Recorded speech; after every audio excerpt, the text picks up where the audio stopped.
The way I befriended the Vietnamese government was through the young kids.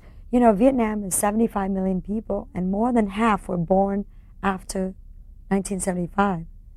So that young people are hungry for knowledge, especially in Vietnam with the trade embargo. They've had no books, no magazines, so they were very, very naive about what was going on in the world.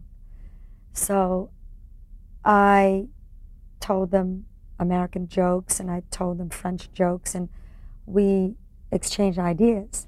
And this very young man who worked in the foreign ministry for Vietnam, which is for Hanoi, he said, "What would you like to do?" And I said, "I would like to come back and try to build a bridge." And he said, "What do you mean build a bridge?" And I said, "Maybe make a film about my experience meeting you, and your reaction to me as a Vietnamese returning from overseas." And they said, "Oh, you must write a proposal." And I thought, I don't know what I'm going to do. What proposal can I write? It's just an idea. It's just a dream. So they said, "Well, what do you like to write?" And I said, "I like to write poetry." And they said, "Okay, write a poem, and we will translate it and send it to General Vo Nguyen Giap." I mean, General Giap was my father's history teacher. He beat the French and the Americans. If my poem could be read by General Giap, I would be very, very honored. So that night, I went to the Saigon River, not to write a poem, just to look at the beautiful view on the river. And a little boy came up to me. There was a full moon, and he came up and he said, "Elder sister, do you see the moon?" And I said, "Yes, it's so beautiful." And he said, "Yes, where are you from?" And I said, "From America." And he said, "Do they have a full moon in America?"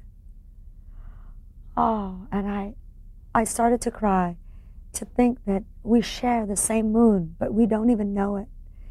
And so I began to write a poem called "Dear Vietnam, Dear America, New Dawn of Understanding."